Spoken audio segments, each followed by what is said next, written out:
servidora do CGU é outra sem vergonha mentirosa, ou o ministro Lupe está desqualificando completamente tudo que elas falaram aqui, porque o que elas falaram confrontam diretamente com o depoimento dele, que não sabia, que veja bem, que estava esperando a Polícia Federal, etc, etc. Então, o que eu quero propor ao senhor e ao nosso relator? Coloca aqui a menina da DPU, que veio aqui há 2 semanas atrás, que falou um monte de coisa que nós saímos daqui de cabelo em pé, e a da CGU também, que falou, inclusive a da DPU, se vocês lembrarem, falou aqui reiteradas vezes, tinha reunião de 2 em 2 meses, nós perguntávamos ao Ministério do Trabalho, perguntávamos ao INSS que medidas eficazes estavam sendo feitas para suspender os descontos dos nossos aposentados, e eles não faziam nada. Foi aqui que ela falou, não sou eu, na palavra de Jorge Seif. Então, eu acho que o ministro Lupe está aqui contando, como se diz, em Santa Catarina e também no Rio de Janeiro, história da carochinha. Mentira, e está desmentindo 2 servidoras que deporam aqui sob juramento. Por último aqui, senhor ministro, o senhor condecorou, olha que piada, para mim isso aqui é o deboche dos deboches. Os caras roubam o Brasil a 3x4, bilhões de velhinhos que mal sabem ler, que estão em situação complicada, delicada. Os caras roubam essas 2 associações. 70% dos roubos foram esses 2, que tem ligação umbilical com o PT e com o PDT. Aí vem gente aqui falar, não, ai, coitado do ministro, foi vítima de seus assistentes malvadinhos, pra cima de Moá. Aí o seguinte, para finalizar, cereja do bolo. Tu imagina a associação que está roubando a 3x4, estão te falando, Lupe, estão roubando, Lupe, CGU, Lupe, estão roubando, DPU, Lupe, estão roubando. Aí ele, não, veja, vou esperar a polícia, não. Aí depois, está nos jornais, observem, condecora, olha que coisa linda, não, tem que bater palma para o senhor condecorou com mérito previdenciário uma quadrilha de vagabundo e ladrão de aposentado. O senhor está de parabéns pela cara de pau.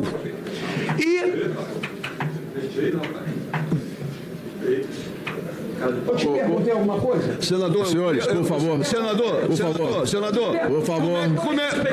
Por favor. Senador, por favor. Senhores, por favor. Adequado, senador. Por favor. O senhor está no CPI. Por favor. Ao decoro, senador. Por favor. O senhor está... Olha, se interrompe. Por fim, apesar da AGU, senhor presidente, apesar da CGU ter apontado 38 associações para serem investigadas, a AGU de Lula, cujo ministro é Jorge Messias, resolveu investigar 11. E olha que coincidência, as associações que mais roubaram ligadas a Lula e ao deputado parlamentar tem direito a falar todas de fora. Conivência, prevaricação, condescendência criminosa, corrupção passiva omissiva, omissão de comunicação de crime, condescendência dolosa. É isso que todos esses sintomas, o que nós lemos, o que o Cohen falou, o que a DPU falou, o que a CGU falou, nos levam a crer. E, logicamente, o mérito da noite é de Van Hatten, devido ali, ele inclusive ter se calado diante disso tudo. Então, presidente, tem rabo de gato, tem bigode de... Para encerrar, por favor, tem senador. bigode de gato, tem rabo de gato, tem pelo de gato, mia como gato, caça-rato, sobe no telhado, mas estão dizendo para nós que é cachorro. Muito obrigado. Pergunto à testemunha se quer se manifestar. Quero. Eu quero porque, apesar da agressividade do senhor deputado, eu compreendo ela como um comportamento coerente de quem tem ódio no coração. Tudo o que o senhor acusou, o que o senhor afrontou, o que o senhor dirigiu de uma maneira violenta à minha pessoa, eu respondo com os fatos. Primeiro, item, aí temos já respondi desde o início dessa fala aqui, que eu tenho a honra de estar em comissão. Todas as minhas atitudes que são tomadas pelo órgão autônomo executor, o INSS é o órgão autônomo executor, durante esse governo, durante o governo passado e todos os outros governos, começaram a ser tomadas em 2023, antes de qualquer denúncia. Em 2023, houve uma reunião da presidência do INSS com a Polícia Federal para iniciar o processo de coibir as fraudes. 2023, em maio. Eu elenquei todos os itens para os senhores aqui. Agosto de 23, o decreto de lei do presidente da República que cria uma comissão para apurar essas fraudes, o decreto que melhora, com a assinatura do senhor presidente minha, a questão da transparência e da eficácia. E em janeiro de 24, o INSS colocando à disposição da população nas redes sociais o acesso para quem tivesse seu desconto pudesse cancelar. Em fevereiro de 2024, foi criado outro grupo de trabalho com a CGU, com a AGU, com a DPU, para proceder às investigações. Em março, o INSS suspendeu todos os novos acordos de cooperação técnica, alterou as regras, criou a Instrução Normativa 162, que determina que o desconto tem que ser formalizado em termos de adesão com assinatura eletrônica avançada e biometria. Em março de 24, foi criada a possibilidade do beneficiário bloquear e pedir exclusão dos descontos associativos pelo aplicativo do Meu INSS pela Central 135, março de 2024. Em abril de 24, foi estruturada a implantação da biometria e fator de segurança extra para liberação dos descontos e benefícios. Quem estava fazendo a preparação desse sistema, data prévia, só começou a ser executada em fevereiro de 2025. Julho de 24, o INSS informa publicamente que já vem adotando todas as medidas sugeridas pelo TCU. E aqui a informação do INSS está elencada. Todas as reuniões, senhor deputado, são feitas com o grupo técnico, TCU, DPU e INSS, com alguns grupos técnicos do Ministério da Previdência Social. Eu não tenho esse poder de adivinhação. Eu não acompanho o dia a dia da instituição. Isso é tarefa de quem está nomeado para fazer isso lá. E a gente não pode terceirizar a responsabilidade. A responsabilidade do que o senhor fala é sua. A do que eu falo é minha. A dos seus atos são seus. A dos meus são meus. E assim sucessivamente. Então o senhor está sendo profundamente injusto nas afirmações que o senhor está deferindo nessa sua fala, muito agressiva, por sinal. E a todas elas, além de responder algumas que eu respondi aqui, eu responderei por escrito. Porque eu não tenho que temer, nobre deputado. Nunca fui fraudador. Eu não tenho processo na minha vida, 46 anos de vida pública, né? 46 dias. 46 anos onde eu fui secretário de Estado, secretário municipal, deputado federal, suplente senador, ministro do Trabalho, ministro da Previdência. É claro que quando você se coloca em função pública, você vira alvo. Você sempre está mexendo com algum interesse. Eu sei o que eu sou alvo, eu sei por que eu sou alvo. Mas coloco à sua inteira disposição toda a informação que o senhor quiser, que é minha obrigação prestar a informação a quem é eleito pelo povo. Goste ou não goste de mim, porque é minha obrigação, minha tarefa que eu vim fazer aqui. Pedir para a senadora Leila colocar o meu nome para ser um dos primeiros a vir aqui depor. Pedir a senadora Leila para fazer isso. Por quê? Quem não deve não teme. Só que a gente também, nós somos humanos. A gente falha. A gente tem erro? Tem. Eu não tenho uma dificuldade de assumir meus erros. Eu nunca imaginei a dimensão e a grandiosidade dessa corja de ladrões que de fora para dentro invadiu o INSS. Não tinha a menor ideia disso.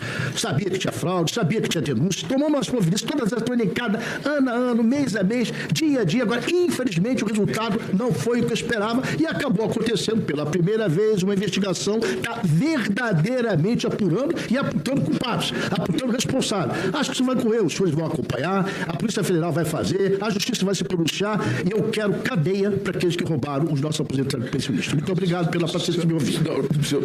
Senador, o tempo já esgotou. Presidente, nós vamos passar agora. Vossa Excelência não é membro da CPI. Vossa Excelência não é membro da CPMI. Desculpe, Vossa Excelência não é membro da CPMI.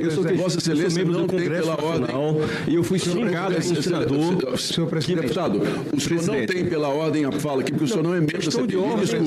Senhor presidente. Senador Jorge Seif, seu tempo está encerrado. Vosso tempo está encerrado. Com a palavra, a senadora Leila Barros. Por favor, senadora Leila Barros.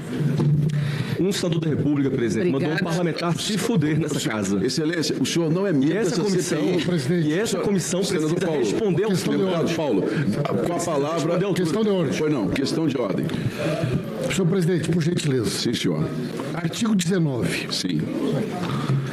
É vedado ao senador, extensivo à CPI, o uso de expressões descorteses ou insultuosas.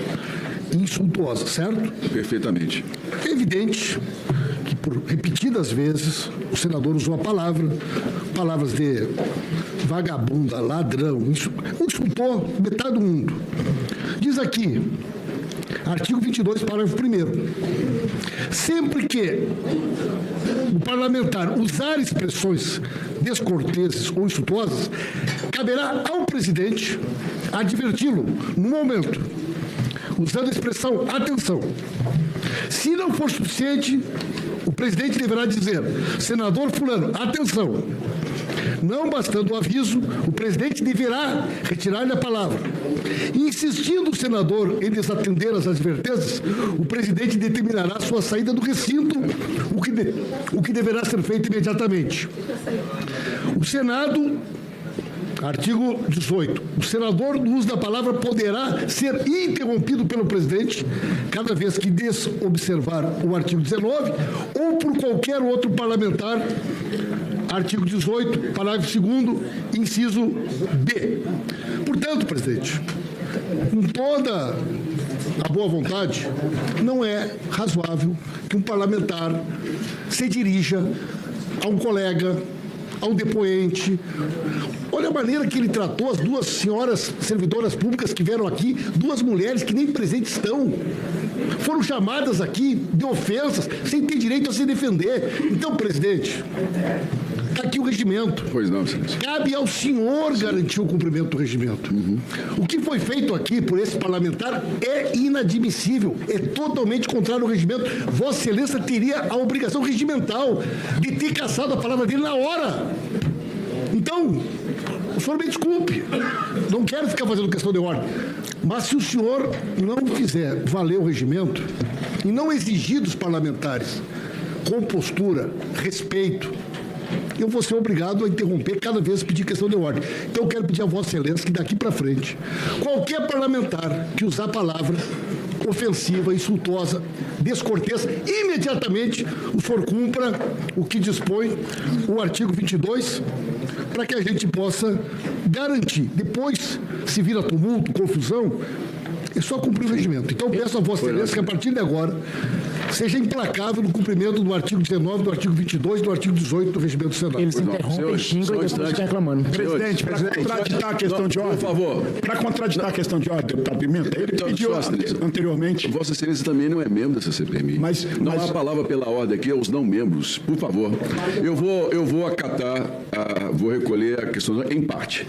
Se houve, de fato, a captação de palavras indevidas, eu peço que seja retirado dos autos para que seja atendido o líder do governo. Agora, eu trato todos por igual, porque os membros do vosso partido têm sido os que mais têm criado confusão. Presidente, se alguém ofender, não importa o partido. Não, se isso continuar, ou seja, eu teria que tirar mais. Eu vou fazer como estou decidindo. Agora, eu tenho sido o mais equilibrado com todos. E quero fazer um pronunciamento aqui com relação. Concorda comigo que o regimento? Concordo. É isso que eu falei? Concordo e será cumprido. Que cabe ao senhor garantir o cumprimento. E peço a Vossa Excelência que junte os seus deputados e senadores. Presidente, se alguém da nossa bancada não cumprir o regimento, eu peço a Vossa Nem o senhor está podendo falar, imagina os outros, ele interrompe toda hora. Olha, só um instante aqui, por gentileza, para a gente dar sequência, porque eu sei que os ânimos ficam exaltados, mas vou ler aqui o seguinte, olha. Conforme consta do artigo 53 da Constituição Federal, os deputados e senadores são invioláveis civil e penalmente por quaisquer de suas opiniões, palavras e votos. Com fundamento nesse dispositivo da imunidade material dos parlamentares, tem-se compreendido, em linha com diversos casos ocorridos em outras comissões parlamentares de inquérito, que não cabe ao presidente do colegiado, como regra, cercear a palavra de qualquer de seus membros, nem de um partido, nem de outro. O fato determinado dessa CPI, senhores, é grave, gera naturalmente debates acalorados e incisivos, os quais se refletem nas perguntas formuladas e nas opiniões. Cada membro aqui é responsável pelo que fala e deve tratar todos os depoentes com urbanidade nos limites da imunidade material. Da mesma forma, qualquer depoente deve tratar os membros da comissão com humanidade, como lembrei logo no início com as decisões do Supremo. Só para relembrar isso, que os parlamentares podem falar e se manifestar. Quando houver palavras como aconteceu o líder do governo, nós vamos retirar tirar, é natural. Cabe a essa presidência intervir, cesseando a fala dos parlamentares somente em situações absolutamente extremadas. Fato que não ocorre em CPIs do Senado e mistas nos últimos 10 anos. Isso porque os parlamentares gozam de imunidade material e esse é um direito fundamental dos mais relevantes no Estado Democrático de Direito, na medida em que assegura a independência e a autonomia do parlamento. Presidente, Vossa Excelência me permite, durante todo o tempo que eu fiz a questão de ordem... Presidente, não é possível. Não é possível. Presidente, Deputado, durante todo o tempo que eu fiz a questão de ordem, foi não. um colega deputado aqui... Aí é abuso. Colocou um cartaz. Foi não. Colocou um cartaz para ser captado pela imagem durante todo o tempo que eu fiz a questão de ordem. Eu pergunto a Vossa Excelência, será permitido a partir de agora, quando qualquer parlamentar for fazer uso da palavra, que os demais parlamentares peguem o cartaz que quiserem, coloquem... É isso? É permitido, presidente? Não, Excelência. Não. O senhor enxergou o que estava acontecendo? Enxerguei, Excelência. O senhor tomou providência? Não, eu estava lendo aqui o pronunciamento, Excelência. Bem, eu acredito que nós... Eu estou errado, presidente? Não, eu acredito que nós estamos estabelecendo aqui regras de boa convivência e vamos dar continuidade a isso. Estou pedindo que o senhor garanta dentro do regimento. Pois não, o regimento será cumprido sempre, Excelência. Com a palavra, a senadora Leila Barros. 10 minutos, por favor, senadora. Obrigado, senhor presidente. Senador Carlos Viana, eu cumprimento também o relator, né, o deputado Alfredo Gaspar. Bom, a gente tem o uso da palavra, mas não de baixo calão, né, presidente? Exatamente. Chamar de sem vergonha, de mentirosa, foi daí para baixo que a gente ouviu aqui, né, do parlamentar que me antecedeu. Inclusive, falando de uma servidora pública, né, que veio aqui prestar, né, esclarecimentos com a maior boa vontade. E aí, enfim. Também cumprimento o ministro Lupe, né? Ministro, o senhor está assistindo um show aqui, né? Mas isso é porque as pessoas que estão aqui com esse comportamento agressivo, elas estão incomodadas de fato com a sua clareza, com a sua tranquilidade. Quer dizer, estava se esperando disso aqui, né? Um circo, mas o senhor com a sua tranquilidade, mesmo em alguns momentos de altos e baixos aqui dentro dessa sessão, dessa comissão, obrigado, o senhor conseguiu com a maior tranquilidade esclarecer e muito, né? As dúvidas, as expectativas de governo e também digamos assim, digamos o tom agressivo da grande maioria aqui nessa sessão de hoje. Então, eu vou ser muito objetiva, porque as perguntas elas se repetem e a gente só sai, às vezes, do tom aqui quando começa, enfim, essas discussões aqui acaloradas, certamente elas irão piorar. E acho, presidente, que o senhor, né, com a sua atribuição, com toda a sua força dentro dessa comissão, o senhor tem que botar realmente um freio de ordem aqui, porque a tendência, pelo que eu vejo, com o primeiro-ministro, né, ex-ministro chegando aqui, a gente já sentindo isso, imagina os próximos, né? A tendência é, de fato, sem ter um freio de organização aqui, nós vamos ter muitos shows durante as sessões.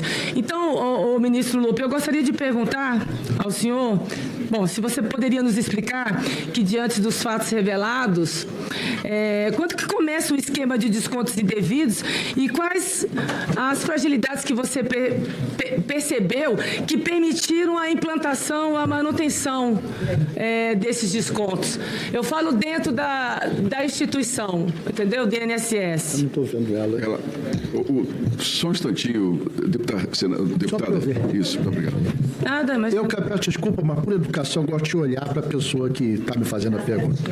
A termos de colaboração, de contribuição, que é meu papel aqui, eu vejo que a nossa grande falha é não entender que se montou de fora para dentro um esquema de corrupção dentro desse setor do INSS. E não é de hoje. Eu nunca falei que foi comecei falando que isso começa em 2016, não é 2019, para ser justo. Se montou um esquema de corrupção de fora para dentro. Como de fora para dentro? Instituições inescrupulosas, querendo ludibriar e enganar nossos idosos, aposentados, no seu momento mais difícil, seu momento de carência, seu momento de ter que comprar mais remédio, ter que gastar mais dinheiro, ter que sustentar neto, ter que sustentar filho. Aproveitando essas dificuldades da vida, está lá dentro do exército um grupo que os ajuda a roubar, não tem outro termo a dizer, a roubar. O ministro de Estado, não sou eu não, teve vários ministros de Estado de 2016 para cá, quantos foram?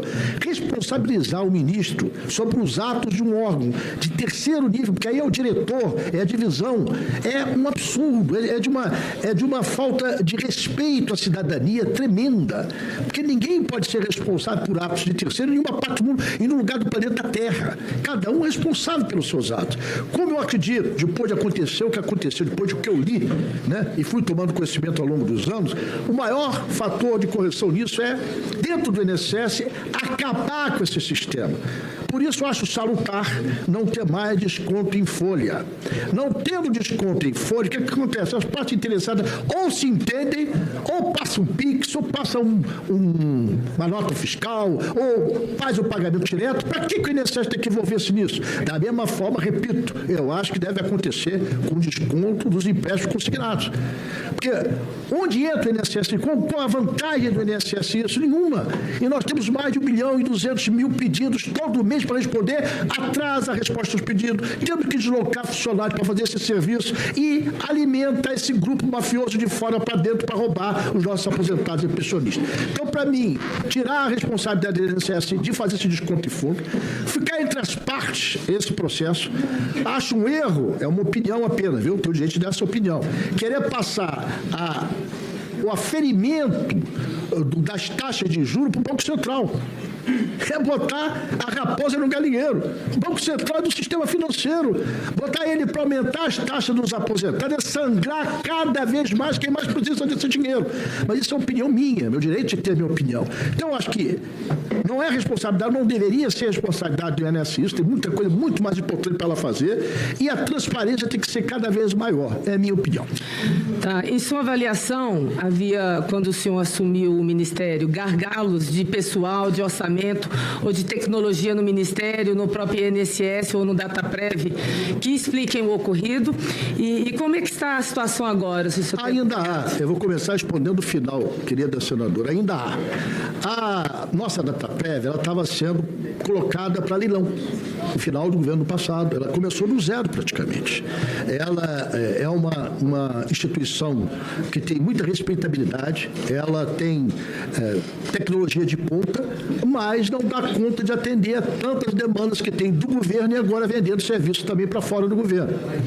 Então, ela melhorou os equipamentos, melhorou a quantidade de pessoal, mas a demanda é muito maior do que ela tem para atender. E dentro do INSS, nós assumimos o INSS sucateado, 18 mil funcionários. O INSS chegou a ter 41 mil. Nós tivemos várias agências fechadas. Então, o INSS passou a ser uma espécie de bom pagador.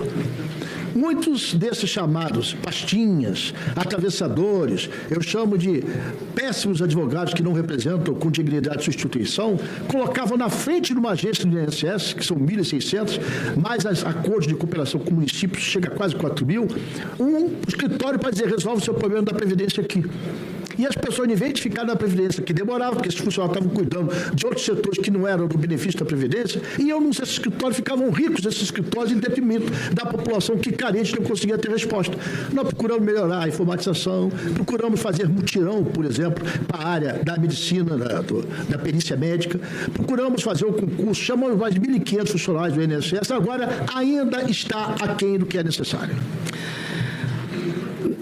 O senhor defendeu a questão do ressarcimento integral, né, dos prejuízos causados aos aposentados. Como é que o senhor está avaliando esse ressarcimento? Eu acho que processo de ressarcimento é um começo de muita coisa que precisa ser feito. Porque, na verdade, senadora, quem tem que pagar por isso é quem roubou. Nós não podemos assistir um patrimônio de gente inescrupulosa, quer ser assustadoramente, alguns funcionários inescrupulosos enriquecerem, né, e o Estado pagar. Acho que o Estado tem que pagar porque não tinha outra saída. Você tem que ressarcir quem precisa. Se a gente carente desse Brasil profundo. Agora, temos que agir com agilidade, já está sendo feito isso, para penhorar bens, para penhorar contas. Todo mundo que tiver responsabilidade nessa fraude, nessa corrupção, tem que ser exemplarmente punido. O senhor falou sobre a proibição dos descontos, né, em folhas no INSS, os descontos associativos. O senhor deu uma sugestão.